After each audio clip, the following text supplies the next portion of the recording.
So I'm here to tell you today that you're doing it wrong. That you've made the wrong choices.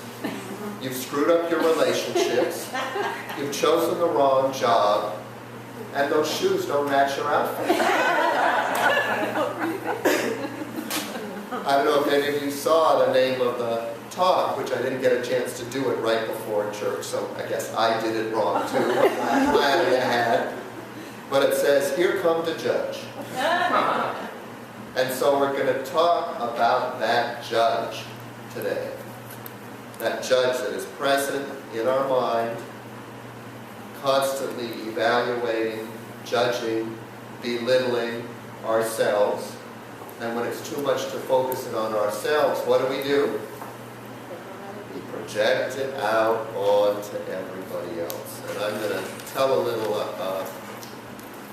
tattle a little bit on myself, which I feel is important for me now that I am a spiritual leader, to remind myself that, and you as well, that I haven't figured it out. I happen to be here just because this is where Spirit put me, so it's my job to speak my truth as clearly as I can, and I remind everybody this is my truth, and my job is to encourage you to listen to your truth. So I'm going to tell a little tattle on my judge that sits up in my head.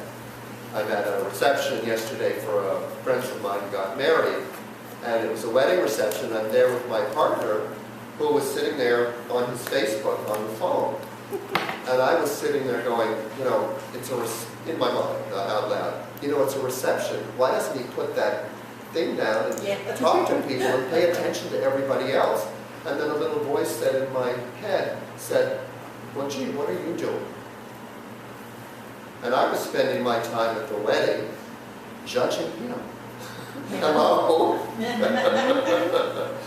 And I realized that every time I judge someone, I'm judging them for what they're doing, and whatever they're doing, from that point of view, in a sense, it's more powerful and more authentic than what I'm doing, because I'm focused on them.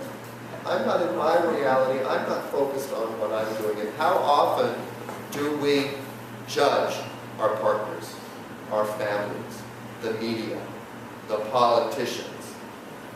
That judge is keeping you from who you really are. That judge is focusing your God-given energy on something that you can't fix. And how many of us have, the reason we judge is because we don't say anything out loud, because we've said it in the past and nobody listens to us. So we just sit and feel better about ourselves because we know better what that person should be doing. And what we're not doing is choosing what we want to do in that moment and live our own life. So that judge is a leech. It's sucking the life force out of you. And it's contrary to all our unity teachings. Right? What's our mission statement? Our mission is to be a vibrant presence in our church and community, using principles of practical spirituality to heal, enrich, serve, and manifest our personal and collective Christ consciousness, welcoming all. So it's about acceptance. It's about living that Christ consciousness. It's about opening up and embracing what is and not judging. And when you judge somebody else, you're sending them negative energy. You're putting them in an energetic box that says they should be doing something else. They're doing it wrong. That's not what Christ taught. Right? Christ taught love, acceptance. Judge ye not.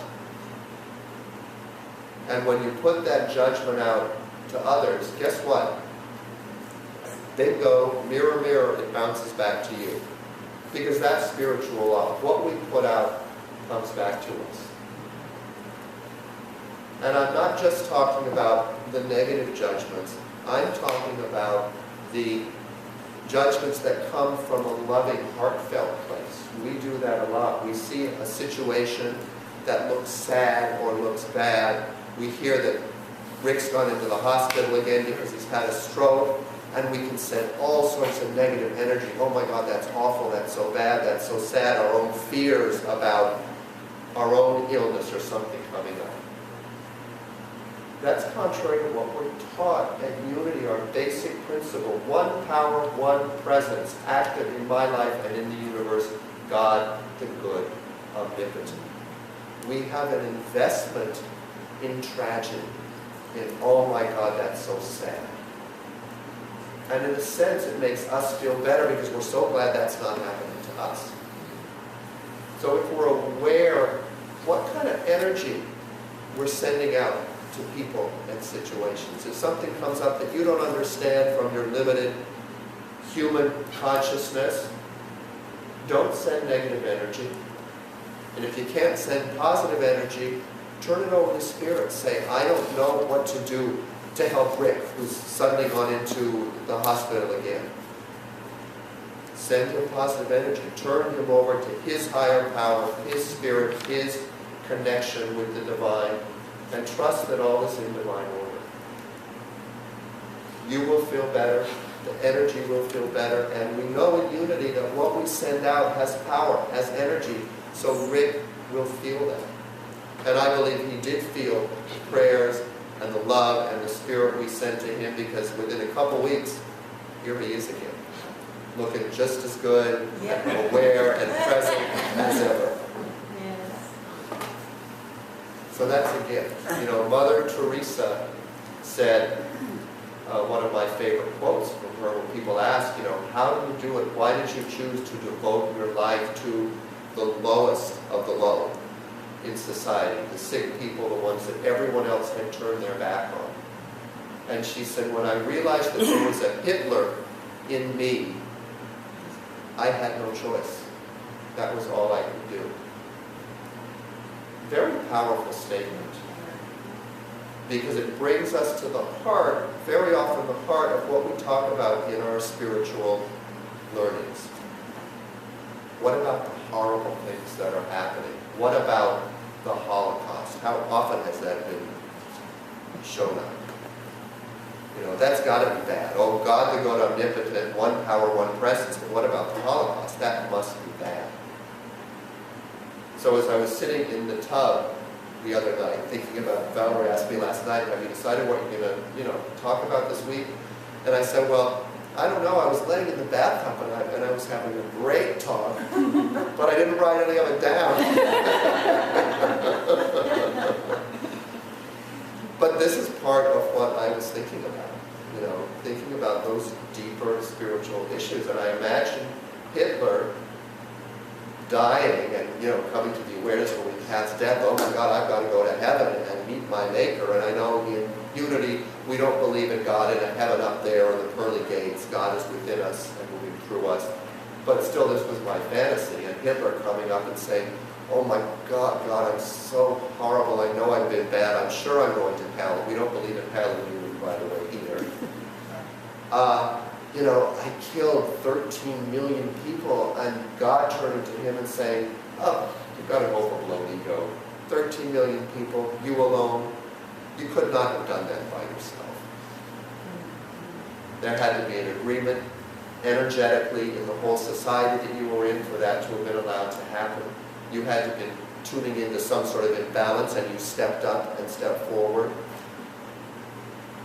So we all are in this together. That's what we learn from Unity. That's why what Mother Teresa said, I realized that there was a Hitler in me. This is what came up for me last week, tattling on myself again. My partner, which you guys know by now, is very good at pushing my buttons, as those intimate relationships do. They get you where you live. And I, thank you Spirit in here, have been getting better at not reacting, not blaming him, and when my buttons get pushed, stopping, going within and saying, okay, what's going on with me? What is this about? And literally going deeper into the feeling of discomfort. And boy, I got in touch with some real vindictive, angry, blaming stuff. And as it came up, I said, thank you, Spirit. This is the Hitler within. And when I can feel my own stuff and own it and not react and not blame him, because he's going to come back and blame me if not in the moment, sometime later, and really own it, I felt myself, and truthfully it took a couple of days. I was in that place, I had to separate, I said I'm leaving the house because if I stay here I'm not going to be able to not blow up. But as it lifted, and it took going to one of my teachers, my healers, and doing a really powerful session and recognizing that it wasn't him, it was my mother, and early childhood stuff that was coming up, a feeling of being judged and of not being good enough. And when I was able to allow that that's my feeling, it's an energetic pattern in me, look at it, feel it, and really recognize it's not the truth. It's not the truth, it's an energetic pattern that exists in humanity. And it comes from judgment. That idea that something should not be happening, it's bad, it's wrong. And we internalize that and we decide we are bad and wrong. And when we can't face looking at ourselves that way, we project it out onto the world. So if there is one power and one presence active in our lives and in the universe, God the good, omnipotent, ultimately, what a relief. What a relief.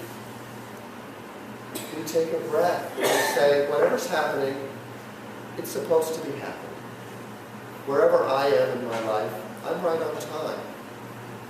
It's okay. Wherever anyone else is, I can turn them over to their own higher power. Trust that they are following the path with their own connection with Divine Spirit that they need to move through to grow, to learn, to awaken, to come into harmony with this power that's flowing through them.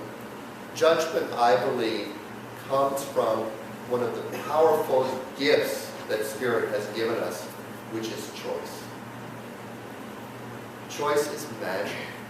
Choice is the ability that allows us to be the co-creators with God, creating our lives, which, as we talked about a couple weeks ago, is our number one work of art. Your life is a work of art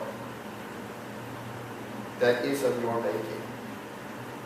Judgment comes from blame that somebody else is responsible for my life.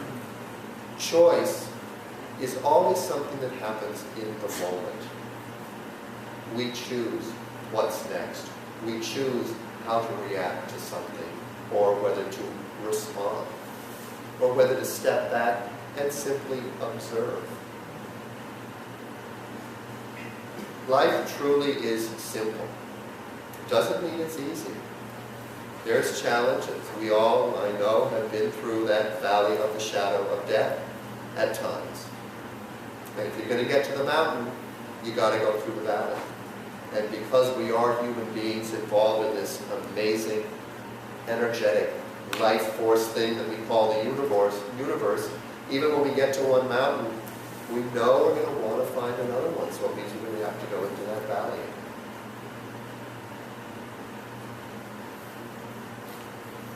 So the valley and the mountain could not exist without each other. They complement each other.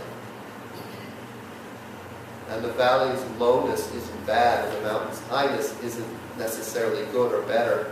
It's just what we need to experience. And that's what each of us are for each other. We're the ways that we're able to see ourselves and balance and experience and express. Imagine how boring life would be if we all were exactly the same, thought exactly the same, always agreed. You know, boring. Boring. Life is tragic. And guess what? Tragedy isn't bad. That's why we still go and see the Greek tragedies. That's why we go see movies where wild and crazy things happen, but people move through it. Life is about the experience. And when we judge the experience, it's a way of stepping back and saying, I'm not really willing to be here completely because this just isn't right. Sorry. It's, yeah. That's all of us, right? That's all of us at times. And the more awareness we have of the judge, the more we can let go and stop judging. And the most powerful action I've been taking lately around judgment is to stop judging myself when I see that I'm judging. Because that part of that mind, it's going to go. And realize if the judgment is basically a perverted expression of choice. I can see, oh my God, I'm judging in this situation. What's my choice? I can choose to put the focus back on myself and also look at what I'm resisting. The other time I was judging, I finally got a chance to go back to Unity of San Francisco on a Sunday because I've been up here so much and I've been doing other stuff this summer that I haven't been able to be to go to my spiritual home, or the place that has been my spiritual home up until I was embraced by all of you. It's been the whole summer, like 3 or 4 months, and I was actually able to get there. Welcome. I was actually able to get there on Sunday, and our new minister, Ken, who is wonderful, and I love him, but the truth is I didn't vote for him. We had a voting process, and I really was called by someone else, so I voted for her. But then when I realized that we had chosen Ken, I put all my energy on him and trusted Spirit. That, I had a feeling about it, but it didn't go that way. So I sat there, was listening to his talk, and I was judging. It makes sense. I'm now a spiritual leader. I'm getting up and talking. So I'm like, well, let's see how he does. And it's a different style than me. And when I read, and interesting thing is, his whole talk had was talking a lot about judgment. So it's like, okay, I'm judging him because his style is very different than mine, and I wouldn't say it in that way. And when I realized I was judging and sat back, I thought, okay, what's my choice here? My choice is to recognize that I'm judging, to let that go and listen to what the heck he's saying. It's not the messenger, it's the message. And the minute I did that, what he was saying was so powerful. And it was hitting me right where I live, which is what's supposed to happen in church. When your buttons get pushed, it hits you right where you live. So it was a blessing, it was a grace. I had lunch with him a couple of days later, which we planned before. And he was the one who mentioned it. He said, I want to be your mentor if you're interested of the Unity of Ukiah.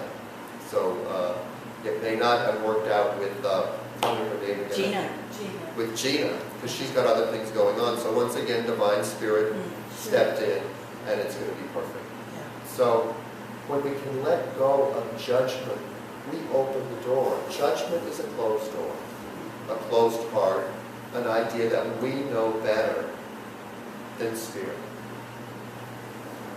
And we don't. We don't. And when we know that we don't, then we open to that divine intelligence, that divine knowing that works through us. And that's when we also recognize that anyone who is showing up in our life is an angel for us. Like that I see angel wings all around the song we sang. Each person, and as I keep reminding myself and you, especially when they show up and push our buttons, and we want to push them away, follow the energy. One power, one presence. Anything that's powerful in your life, it's God. Hitler was God, an expression of God. And it wasn't just Hitler, it was a whole energy that was saying something's way out of balance, and it needs to be brought into balance. And when we can go to what Mother Teresa said, when I realized that there was a Hitler in me, I had to make the choice.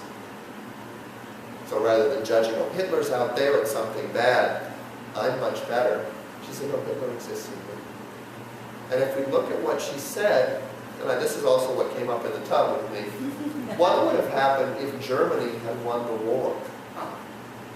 that whole history about Hitler and all the Jews being killed would have been very different. And the next thing that popped into my mind was the United States. And I learned recently that one of the templates that Hitler went to when he decided he wanted to get rid of what he saw was plaguing his society, he went to the United States and looked at how we were able to rid ourselves of the Native Americans. We won the war. We won that, so history shows it is very differently. But that was a genocide. That was similar to what happened in Germany. And we all participate. That are born here today, it was our ancestors, but all our ancestors participated in that, either actively or by turning their head and not looking at it. So I invite all of you to look at your judgments. That's why forgiveness is such a powerful, powerful practice. We are all doing the best we can with what we know. And when we know better, we do better.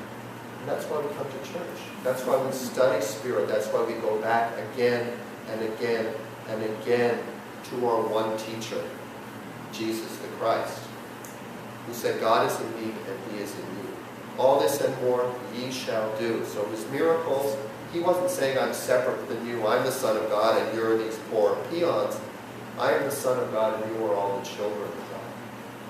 And what was one of his main powerful actions was to constantly forgive. At the end, on the cross, Father, forgive them, for they know not what they do.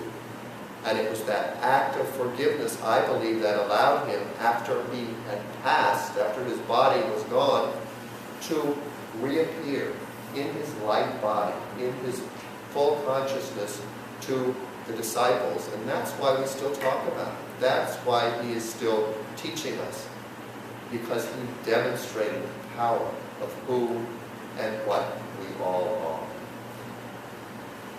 Okay.